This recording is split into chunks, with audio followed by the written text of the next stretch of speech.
Olá, famílias! Bem-vindos mais uma vez. Sou a doutora Mariana, médica pediatra, aqui do Conversa de Pediatra. E é isso que a gente vai fazer hoje. Mais uma conversa de pediatra sobre um assunto que não se esgota. O assunto é amamentação.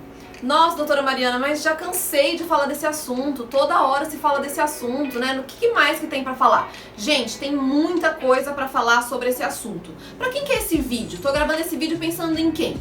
Pensando na mulher, na mãe que tá com seu bebezinho, tá com dificuldade de amamentação, né? Então tem que ter algumas informações para desenvolver melhor esse processo, mas estou pensando também na mulher que está grávida, que ainda não teve o seu bebê, porque é importante o preparo da amamentação desde a gravidez, ou até mesmo antes, a mulher que já está pensando em engravidar, que mesmo está no comecinho da gravidez, a gente tem que falar sobre esse assunto. Então, se você está nessa situação, se você conhece alguém na situação, vamos distribuir esse vídeo, vamos falar sobre isso, marca as pessoas, mande para as pessoas, porque esse assunto não se esgota. Aqui na nossa página, no Conversa de Pediatra, também falamos sobre de tudo da pediatria, então marca as pessoas, chama o pessoal para conhecer aqui a página, que tem muito material de qualidade. A gente responde dúvida, interage bastante, então fica aqui com a gente, participa aqui com a gente, certo?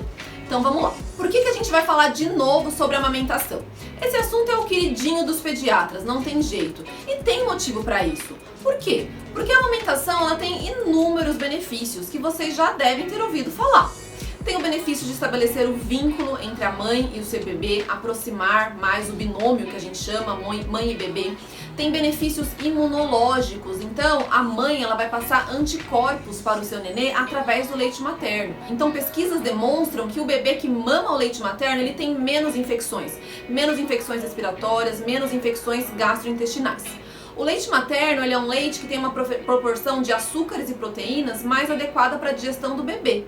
Então, por melhores que muitas vezes sejam e são fórmulas infantis, leites industrializados, não se compara ainda ao leite materno. Com o leite materno, o bebê vai ter menos refluxo, vai ter menos cólica, vai ter menos diarreia, então é o leite adaptado. E é tão mágico, é tão perfeito, que cada mãe tem um leite específico para o seu bebê. Então uma mulher não pode amamentar o filho de outra mulher, é específico para o bebê dela mesma. Então esses benefícios, eles são inúmeros, né? Então eles são muito importantes para realmente a gente defender e a gente querer batalhar em cima da amamentação. E nós temos que proteger muito a amamentação. Por quê? Existe uma indústria contra isso, pessoal. Existe uma indústria farmacêutica, uma indústria de propaganda contra isso para lucrar em cima da venda de leite, em cima da venda de diversos produtos, mamadeira, chupeta. Lógico, não estou dizendo aqui que não existem as suas indicações e que a indústria é extremamente importante para produzir alguns produtos. Mas temos que pensar que não é esse o foco, né? Não pode apenas pensar no lucro em cima desses produtos. Temos que pensar nos benefícios para a mãe e para o bebê. Tem algumas anotações aqui, tá, pessoal? Vocês vão ver, dar uma olhadinha aqui, tá bom? Pra gente não esquecer de nada, tá? Então, temos que ser contra essa cultura do desmame, né? Temos que realmente aí ver essa questão da publicidade, ter um olhar criterioso contra isso. E é uma luta difícil, então por isso que temos aí que batalhar a respeito da amamentação. O Ministério da Saúde, ele traz alguns dados. Esses dados são frequentemente atualizados, né? Um dado que ele traz é que a média de amamentação no nosso país são 54 dias. Isso é muito pouco, porque o que a Organização Mundial de Saúde recomenda, a Sociedade Brasileira de Pediatria recomenda, é que a amamentação seja durante 6 meses, os primeiros 6 meses de vida do bebê. E no nosso país é apenas 54 dias. Então esse dado é muito preocupante. Existe também o dado de que 41% dos bebês que mamam até os 6 meses de idade no Brasil. Esse é um dado ainda preocupante, não é nem metade dos bebês. Então a gente tem que batalhar para mudar isso daí. Existem novas pesquisas, novos dados que mostram que isso está realmente melhorando. Então a gente falar de amamentação é importantíssimo, é um assunto que não se esgota. Agora a gente vai falar a respeito das dificuldades. Então, por isso que eu tô dizendo que esse vídeo é tão importante, porque a gente vai trazer o aspecto prático aqui à discussão. Vamos falar o aspecto prático. Vamos falar sobre as dificuldades para a amamentação, tá? Essas dificuldades, elas acontecem em alguns momentos. O primeiro momento, qual que é? É a falha do preparo durante a gravidez. Por isso que eu tô dizendo que é importante já marcar a sua amiga gestante, já mandar pra sua amiga que tá querendo engravidar, pra gente já começar a falar sobre isso na gravidez. Quais são as dificuldades mais comuns, mais falhas nesse período aí da gravidez? Primeira delas, não falar sobre isso no pré-natal. Então, o obstetra, o ginecologista obstetra que vai fazer o parto, que vai fazer o acompanhamento da mulher no pré-natal, já tem que falar sobre esse assunto. Não falar sobre esse assunto é um problema. Outro problema é não tirar a dúvida da mulher sobre isso e não desmistificar alguns tabus tabus a respeito de amamentação. Então existem muitas dúvidas, existem muitos problemas que as mulheres às vezes pensam, às vezes não lembram de perguntar, às vezes não vão pensar em amamentação, vai pensar em amamentação só na hora que o bebê nasce. E isso não pode ser assim, porque na gravidez já tem que esclarecer algumas coisas. E além de esclarecer algumas coisas, é importante na gravidez constituir a rede de apoio da mulher. Então ver quem que vai apoiar aquela mulher. É o pai da criança, ela é casada, ela tem um parceiro, uma parceira, tem uma mãe, tem um avô, uma avó, alguém que vai ajudar, quem que vai apoiar aquela mulher na amamentação. A gente chama isso de rede de apoio. É fundamental, porque a mulher sozinha, se não tiver essa rede de apoio, é muito mais difícil. E isso é um dos motivos do desmame, é um dos motivos pelo qual o tempo de amamentação é tão curto, essa falta de rede de apoio. Então, esses problemas, esses tópicos, eles têm que ser trabalhados na gravidez para se constituir um processo de amamentação mais tranquilo. O aleitamento, ele é natural, ele é algo da natureza, mas ele não é automático, ele é uma habilidade que tem que ser aprendida. E a informação é o principal caminho, é o primeiro caminho para isso acontecer. E é isso que a gente quer trazer nesses vídeos, nesse vídeo, tá?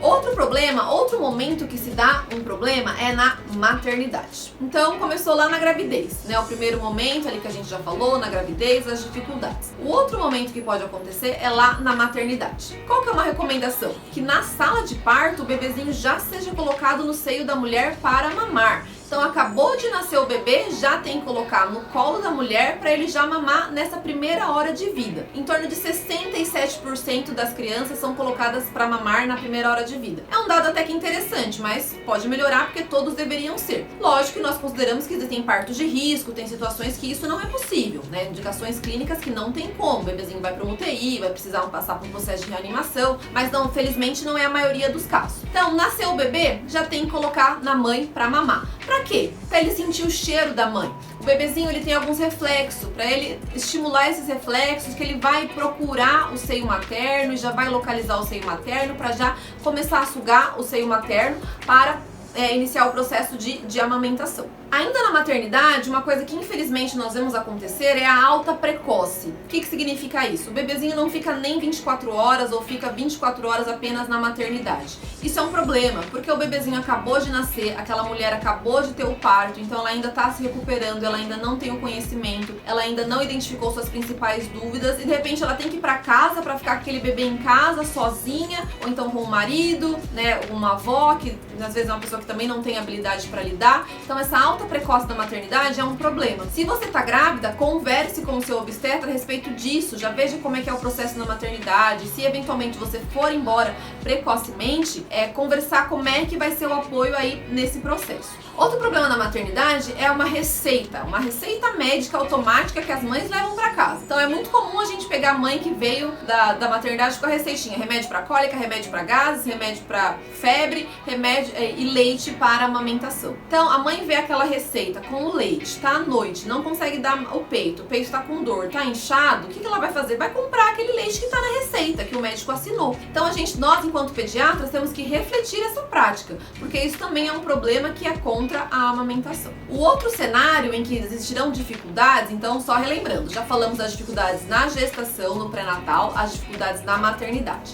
O outro cenário é imediatamente depois da alta, seja numa unidade básica de saúde, pelo Sistema Único de Saúde, o SUS, ou seja no consultório do pediatra. O que pode acontecer? Um problema é a demora para ser o agendamento da primeira consulta do bebê. O ideal pela Sociedade Brasileira de Pediatria é que essa primeira consulta seja na primeira semana de vida. Então até o bebê ter 7 dias, ele tem que passar de novo numa avaliação médica, seja no posto, seja no consultório. E às vezes tem uma demora nesse agendamento. Por que é importante essa primeira consulta? Porque é onde vão tirar essas dúvidas, fazer os esclarecimentos, pegar as principais dificuldades, para evitar que o bebê que a mãe não consiga amamentar, desista de amamentar, né, e dê o leite, dê a mamadeira. Então essa primeira consulta é essencial e a demora nesse agendamento é um problema. Então temos que batalhar aí para ter agendado o quanto antes. O ideal o que é? Se a mãe tem mais ou menos a data prevista do parto, tem condições de organizar nesse sentido, já programa com o seu pediatra, já agenda com o pediatra, mais ou menos na primeira semana, para você não perder. Outro problema que enfrentamos em relação à amamentação é a falta de preparo de profissionais e a falta de políticas públicas no nosso país que apoiem esse processo. Então, às vezes, os profissionais eles ficam perdidos, não sabem como orientar,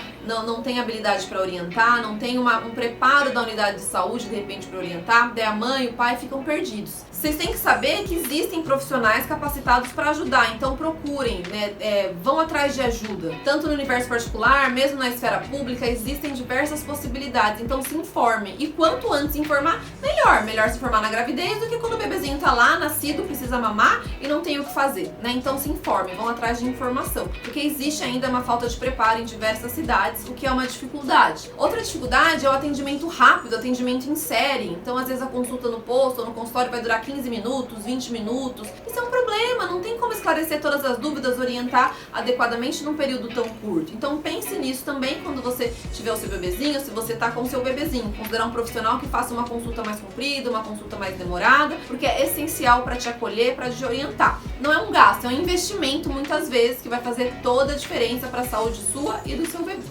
Como eu estava defendendo, a questão da informação é fundamental para o processo da amamentação. Então eu vou falar aqui um pouquinho sobre alguns aspectos da fisiologia da amamentação. Primeiro, eu gostaria de falar sobre os hormônios envolvidos nesse processo. Um hormônio muito importante é a prolactina. Esse hormônio, ele vai atuar sobre as células secretoras de leite da mama para permitir realmente a produção do leite. A prolactina é um hormônio que começa a ser produzido no começo da gravidez e seus níveis vão aumentando durante toda a gravidez. Ela é inibida pelos estrogênios, que são outros hormônios que são liberados pela placenta. É por isso que você não vai amamentar durante a gravidez, não vai ter aquela descida de leite durante a gravidez.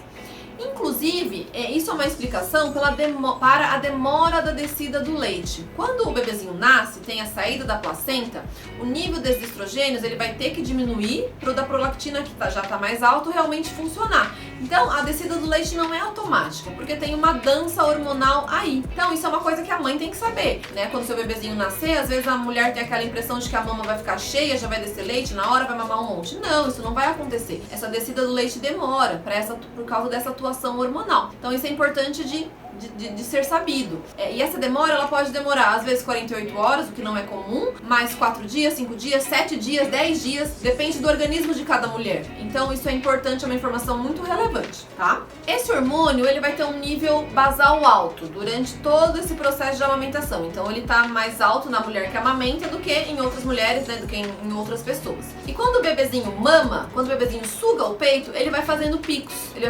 Então o bebê sugou, o hormônio fez um pico. O bebê parou de sugar, ele vai descendo até as próximas mamadas, o bebê suga, faz novo pico. Por isso que é importante, e isso justifica também o fato do bebezinho mamar toda hora. Ele mama toda hora porque é uma fisiologia muito combinada. Ele tem que sugar para a mãe produzir. Então quando ele suga, o hormônio da mãe sobe, ela produz leite, o bebê mama. Ele para de sugar. Quando ele volta a sugar, o hormônio sobe, ela produz mais leite, o bebê mama. Então, as mamadas frequentes é importante. Se o bebezinho não sugar, não vai ter a produção de hormônio pela mãe e não vai ter produção de leite. Então, o bebezinho mamar toda hora não é um problema. Não significa que o leite é fraco, não significa nada disso. Significa apenas um mecanismo maravilhoso da natureza para fazer combinar a mãe e o bebê. Outra coisa que é muito importante, os níveis de prolactina, eles são mais altos durante a noite. Realmente. Então as mamadas noturnas, ela tem um motivo para acontecer, que é justamente estimular a produção desse hormônio e esse hormônio ficar mais alto. Então o bebezinho que mama à noite, que pede para mamar à noite, não necessariamente é um problema. Novamente, essa fisiologia combinada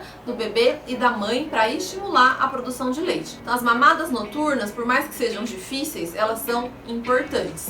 E a gente vai falar um pouquinho mais sobre isso, sobre essa dificuldade. Mas saibam que elas são importantes por uma questão hormonal. Outro hormônio extremamente importante é a ocitocina, que é o hormônio da ejeção do leite. É o hormônio que vai fazer o leite sair. Então a prolactina fez o leite ser produzido e a ocitocina vai fazer o leite ser ejetado, sair da mama para o bebê mamar. Esse hormônio ele já é produzido mais em picos. Ele tem diversas outras funções, inclusive no trabalho de parto. Ele vai ser produzido em picos, né? Ele tem picos de secreção e que duram apenas alguns minutos. E aquele reflexo de saída do leite. Então, às vezes, a mulher simplesmente simplesmente de pensar no bebê, de ver o bebê chorando, de saber que já tá chegando a hora da próxima mamada, o leite dela já começa a sair e o bebezinho nem sugou ainda. É por causa desse hormônio, ele tem um reflexo, ele é produzido por reflexo, de repente faz um pico e estimula a ejeção do leite. O medo e a preocupação, eles podem inibir temporariamente a saída desse leite, a produção desse hormônio. É por isso que a gente fala que o estresse, a ansiedade, eles realmente podem atrapalhar nesse processo, então pode ajudar na questão desse hormônio. Mas o que acontece?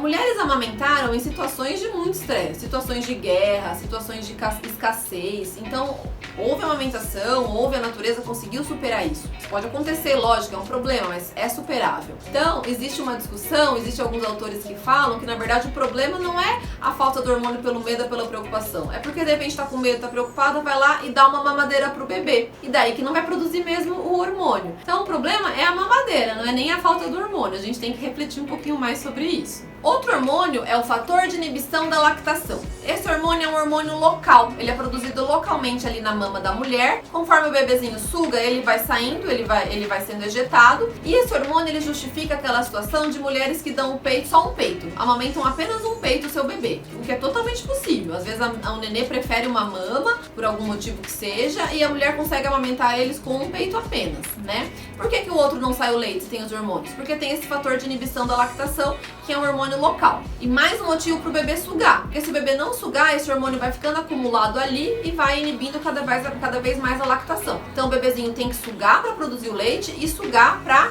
evitar que essa inibição aconteça. Se o bebê mama pouco, esse hormônio fica ali no peito e produz menos leite. Então o bebê tem que mamar bastante. Sobre a amamentação, uma queixa que todo mundo fala, eu sei dos benefícios, eu sei que é importante, mas e aí, mas e as dificuldades, como é que eu lido ali no dia a dia? Então eu vou trazer para vocês algumas queixas práticas, queixas comuns que a gente recebe no consultório de pediatria sobre esse tema, pra gente falar um pouquinho sobre isso. Primeira queixa extremamente comum, não desceu o leite. Então a mãe vai no consultório e fala, doutora, ainda não desceu o leite, não sei o que fazer, meu leite não desceu, tá saindo só essa aguinha. Gente, o que acontece? Essa aguinha a gente chama de colostro.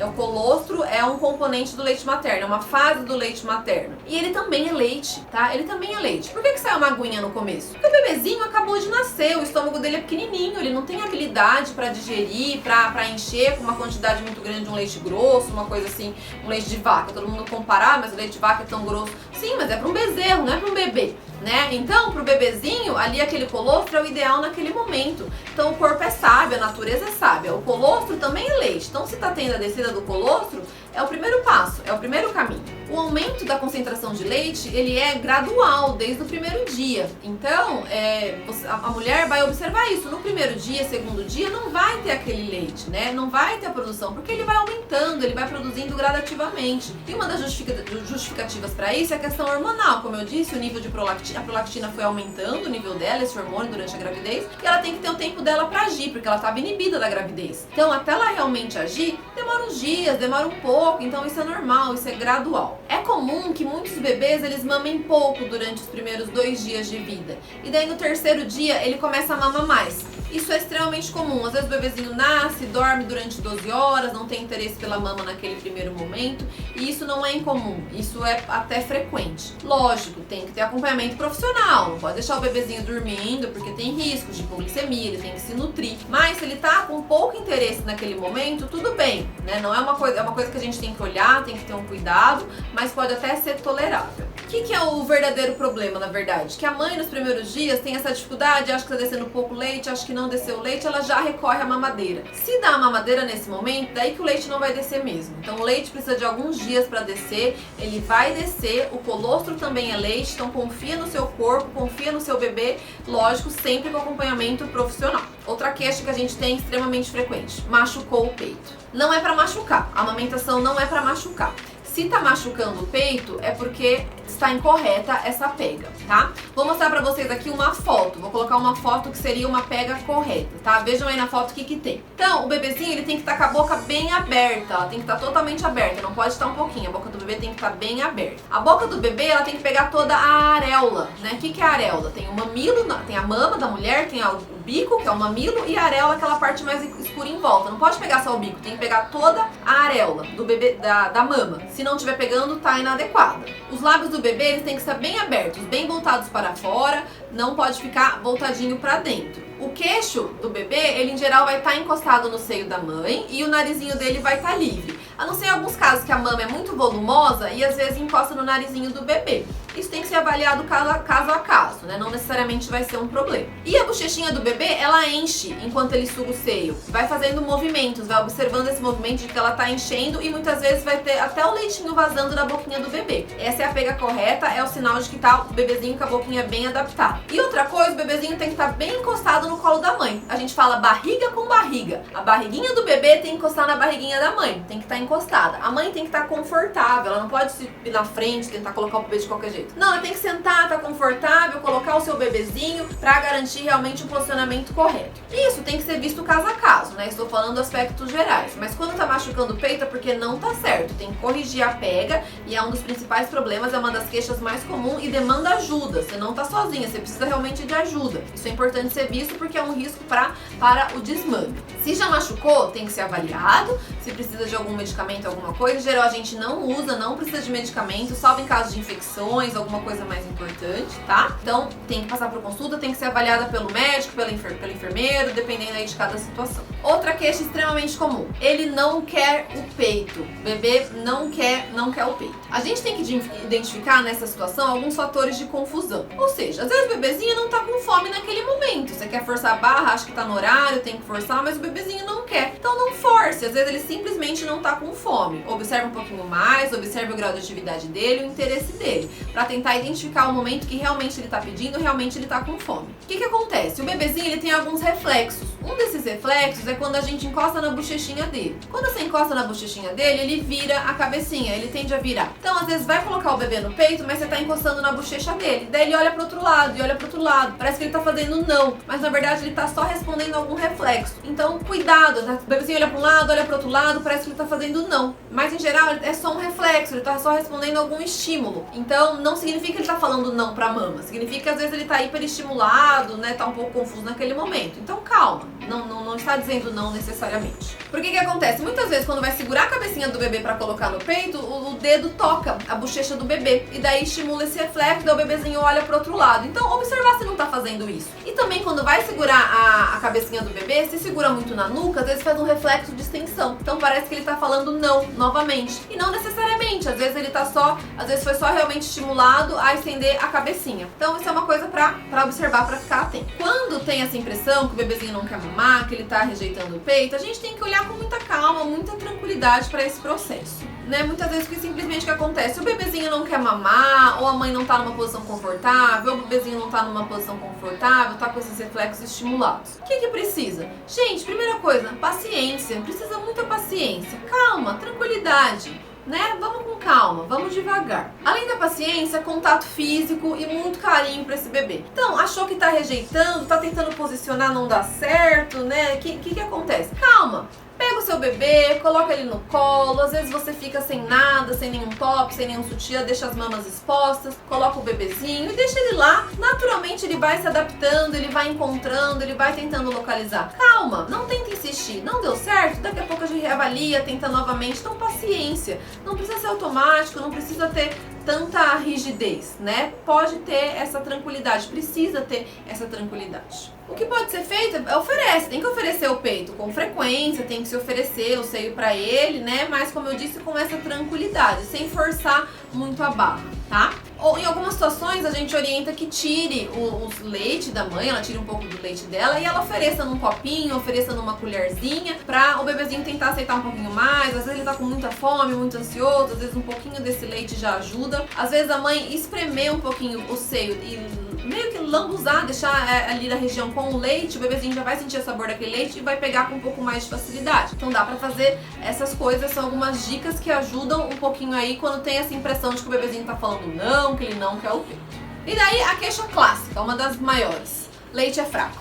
Essa é uma das que a gente mais recebe. Então, o meu leite é fraco. E aí a gente vem com aquela resposta pronta. Não existe leite fraco. É uma resposta pronta, mas é uma realidade. O que acontece? Como eu disse, o leite é muito adaptado de cada mãe para o seu bebê. E ele realmente é o melhor alimento para o nenenzinho. Ele tem, às vezes, um aspecto mais aguado. Por quê? Porque ele vai oferecer não só os nutrientes, não só a gordura, o alimento, as proteínas, mas também vai oferecer água. Então, em alguns momentos, ele vai ser mais aguado mesmo. Olha assim, a gente tá passando por uma época do ano de muito calor, dias de muito calor, então o corpo da mulher é sábio, do bebê. Ela vai produzir um leite muitas vezes mais aguado para suprir os níveis de hidratação. Então, não se prenda muito ao aspecto do leite. O aspecto dele é mais aguado mesmo, não é um leite de vaca. Então, isso não é justificativa, não é uma impressão de que o leite é fraco. Outro motivo pelos quais as mulheres pensam que o leite é fraco é o bebezinho querer mamar várias vezes ao dia. Como eu já disse, isso é da fisiologia. Ele mama várias vezes ao dia para estimular a produção hormonal daquela mulher. E também porque o estômago dele é pequenininho e não cabe tanto leite de uma vez. Então, por isso que ele mama várias vezes ao dia. Não significa que o leite é fraco por esse motivo. Lógico, esse bebê e essa mãe, eles têm que ser acompanhados. Vai ser acompanhado o ganho de peso, o crescimento, o desenvolvimento, outros sintomas associados. Se é um bebê que tá crescendo, tá ganhando peso bem, tá indo bem, tranquilo. Aqui é uma prova objetiva de que o leite não é fraco. Porque se o leite for fraco, o bebezinho não ia crescer, não ia ganhar peso. Então esteja próximo do seu pediatra. Às vezes você vai ter que fazer consulta toda semana, ou a cada 2, 3 dias, não tem problema. Cada situação é uma situação, tá? Então confia no seu pediatra, veja um pediatra que te acolha, pra você realmente passar por esse processo com tranquilidade e realmente poder acreditar que não existe leite fraco.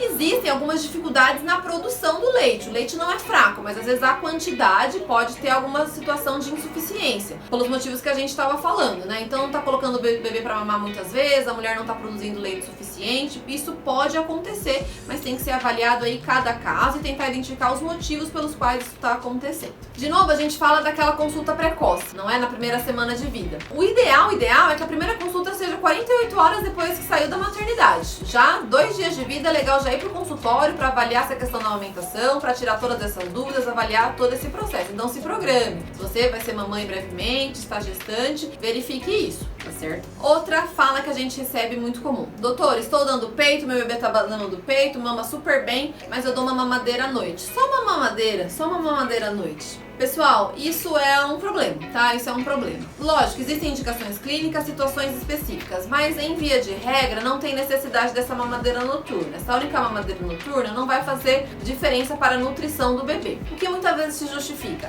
ele mama melhor, ele dorme melhor. Relativo dizer isso, gente. O sono do bebê, ele tem também toda uma fisiologia. Então, só porque ele dorme mais horas, não significa que ele estava dormindo melhor. Às vezes está simplesmente mais cheio com essa mamadeira. E como eu falei, a mamada noturna é importante pela produção hormonal e estímulo da prolactina. Então ele tem que mamar à noite. Se o bebê tá acordando à noite, tem a necessidade de mamar à noite, principalmente aí nesses primeiros dias de vida, primeiro mês de vida, é porque é necessário. Então a mamadeira à noite, às vezes, enche o bebê, inibe isso, e isso vai levar a uma diminuição da amamentação. O que acontece? Existe a famosa confusão de bicos.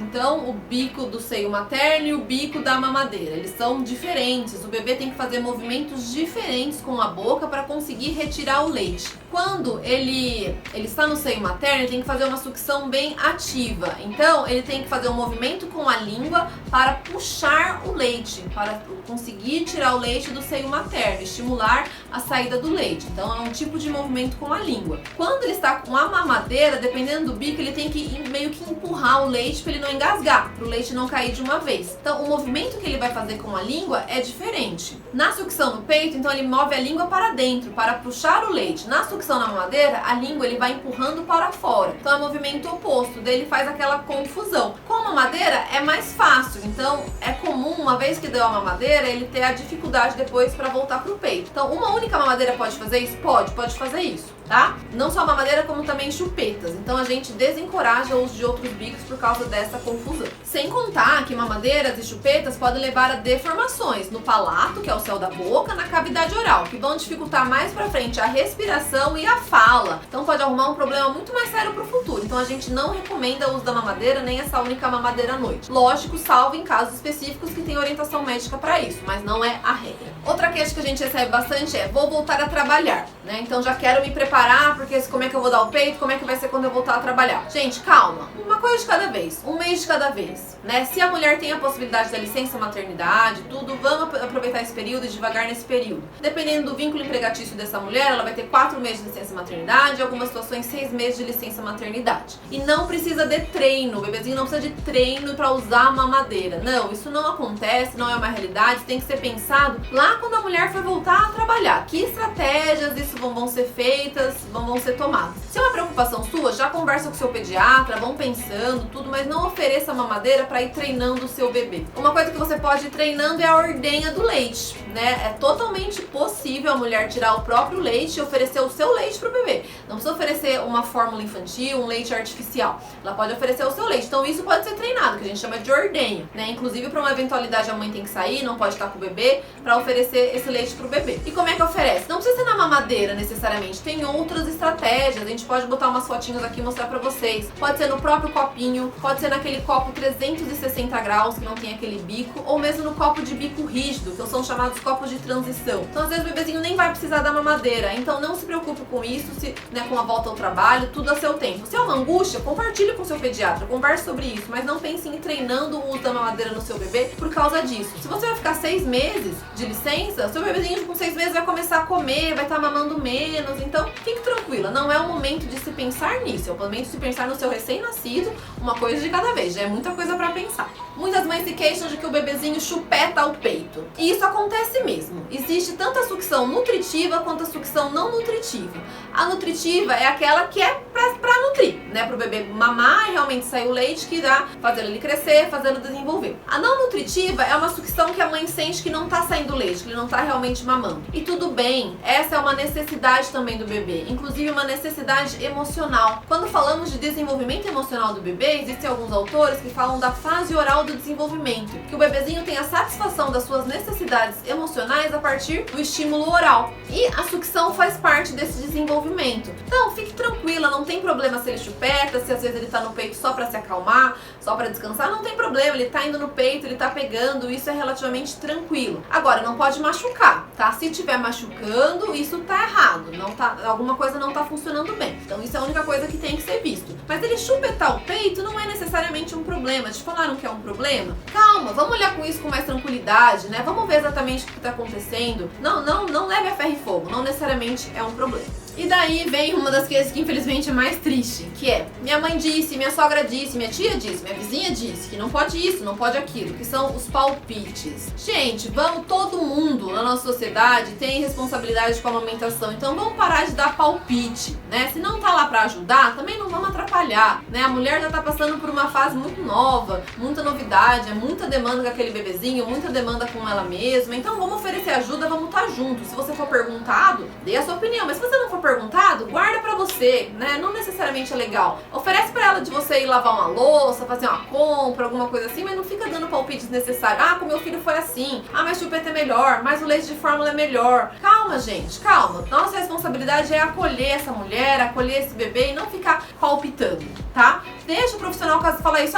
Então vou te levar no profissional, vou te levar no médico, vou te levar no enfermeiro, vou te levar no posto. Faça isso, não ajude com palpites. Cuidado com os palpites. Isso é um problema muito importante e infelizmente ainda é uma causa sim de desmame, porque a mulher tá insegura, tá com aquela chuva de hormônios dentro dela, tá com medo, tá com tristeza, ansiedade, e daí ela vai ouvir a opinião de quem é importante na vida dela. E às vezes a opinião vai mais atrapalhar do que ajudar. Então calma, essa é uma queixa que é triste de ouvir no consultório. Existem 3 coisas que são importantíssimos no processo da amamentação: acolhimento, informação e rede de apoio. Se não tivermos essas 3 coisas, nunca iremos desenvolver realmente uma sociedade que amamenta, que valoriza a amamentação, e individualmente a mulher não vai conseguir dar conta de amamentar o seu bebê. Acolhimento por parte dos profissionais de saúde, por parte da sociedade, por parte da família. É uma situação muito muito nova, muito difícil, especialmente se é o primeiro filho, o primeiro bebê, especialmente como é que foi essa gravidez. Então temos que acolher. Acolher não é passar a mão na cabeça, não é falar pra pessoa que vai ser fácil, isso não é acolher. Acolher é falar, estou aqui pra te ouvir, estou aqui pra te ajudar, me conta, vamos junto, vamos contar o que a gente pode resolver,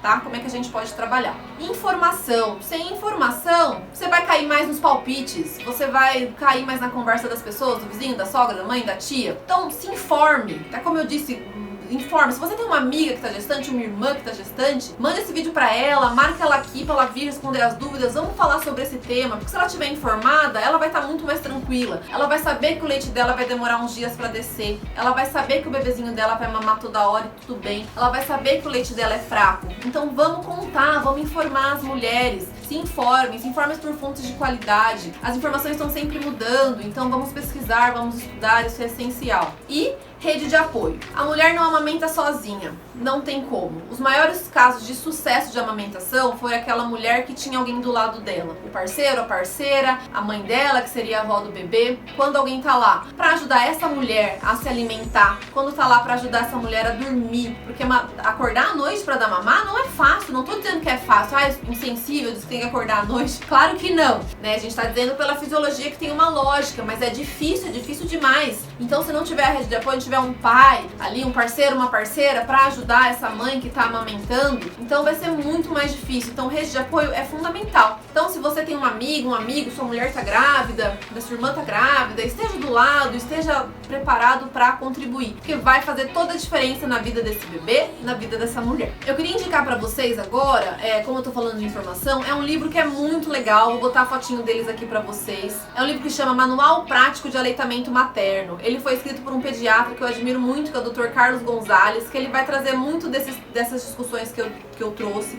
Ele vai trazer um olhar muito mais acolhedor, um olhar muito mais íntimo a respeito da relação da amamentação. E é um livro que eu recomendo que você dê de presente pra uma mãezinha, pra sua esposa, né, pra alguém que realmente tá esperando o nenê, que vai amamentar, tá? E lógico, aqui recomendo também que venha aqui pro Conversa de Pediatra, venha conversar com a gente. Aqui a gente também tem material pra isso. Estejam aqui, perguntem, vamos conversando, acompanhem a nossa página, que a gente vai falar bastante, né, da amamentação. É um tema muito central na pediatria, um tema importantíssimo. Então se tem alguma dúvida, escreve pra gente, manda pra gente, vamos conversando, estamos à disposição. A Conversa de Pediatra aqui tá sempre aberta, tá certo, gente? Então muito obrigada e até breve.